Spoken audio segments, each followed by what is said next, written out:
Bíblia na mão, Jesus no coração e o diabo no chão. Uau! Vamos para frente com a bênção de Deus. O texto para hoje está aqui no Evangelho escrito por João, capítulo 1, verso 14.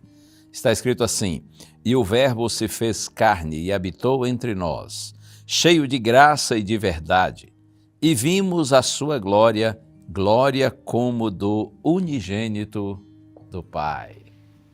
A língua portuguesa é conhecida por sua complexidade. E como é complexa essa nossa língua.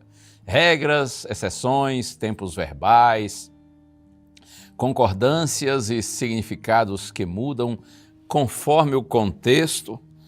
Tudo isso torna o nosso idioma desafiador, até para quem o fala desde criança.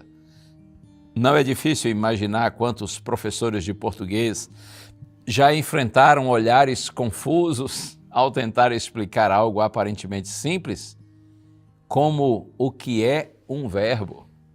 Embora façamos uso deles o tempo todo, defini-los com clareza nem sempre é fácil. De forma geral, nós aprendemos que o verbo é a palavra que expressa ação, estado ou fenômeno. Ele é o núcleo da frase, o elemento que dá movimento ao pensamento. Sem o verbo, a frase perde sentido, fica incompleta, suspensa no ar.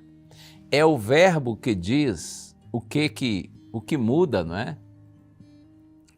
O que acontece, quem age. Em muitos aspectos, o verbo é a raiz de toda ação comunicada pela linguagem. Quando o Evangelho de João apresenta Jesus como verbo, ele nos convida a enxergar Cristo a partir dessa mesma lógica. O verbo não é apenas uma palavra dita, é a origem de tudo o que acontece. Ao afirmar que o verbo se fez carne, João declara que a ação criadora, sustentadora e redentora de Deus ganhou forma humana. Aquilo que antes era anunciado agora podia ser visto, tocado e ouvido. Cristo, como verbo, revela que toda a vida encontra nele sua origem e seu sentido. Assim como o verbo dá vida à frase, Jesus dá vida à existência. Nele, Deus não apenas fala, mas age. A graça não é apenas um conceito. A verdade não é apenas uma ideia. Ambas se manifestam em uma pessoa que caminha entre nós, cheia de significado, propósito e amor. Pensar em Cristo como verbo também nos leva a refletir sobre nossas próprias ações. Se Ele é a raiz de tudo, então nossas palavras e atitudes deveriam nascer dele. Um verbo isolado perde força fora do contexto da frase. Da mesma forma, uma vida desconectada de Cristo perde direção. Quando Ele é o centro, nossas ações passam a fazer sentido, nossa história ganha coerência. João afirma que vimos a sua glória, não uma glória distante e inalcançável, mas uma glória revelada no cotidiano, na graça oferecida, na verdade vivida. O verbo não ficou apenas no discurso, ele habitou entre nós. Entrou na nossa linguagem, na nossa história e na nossa realidade. Talvez por isso o texto seja tão profundo.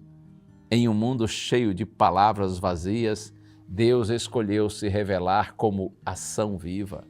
O Verbo se fez carne. E diante disso, nós somos convidados a permitir que Ele continue sendo o verbo principal da nossa própria história. Deus lhe abençoe. E olha aqui, se você quer aprender mais sobre Deus, sobre a origem de tudo que nós conhecemos, eu quero recomendar a você a pedir essa revista que está aqui nas minhas mãos, a edição da revista Esperança, A Origem de Tudo, de onde nós viemos. Eu tenho certeza que esse material vai ser bênção na sua vida. O conteúdo está todo baseado na Bíblia e, é claro, também com informações científicas para que você possa ter plena convicção de que nós temos um Deus bendito e um dia esse Deus se fez carne e habitou entre nós. Peça a revista A Origem de Tudo e nós vamos mandá-la gratuitamente para você. É só você entrar aí no site novotempo.com/escola bíblica. Vamos orar? Pai querido, que bom saber, Senhor, que o Verbo se fez carne e habitou entre nós. Como é bom saber que um dia o Senhor Jesus Cristo veio a esse mundo para nos revelar a Deus, para viver e morrer em nosso lugar, sendo nosso substituto. Mas como é bom saber, Senhor, que Ele ressuscitou, intercede por nós e virá para nos buscar. Ao Verbo da vida, ao Senhor Jesus, glória e honra, hoje e sempre.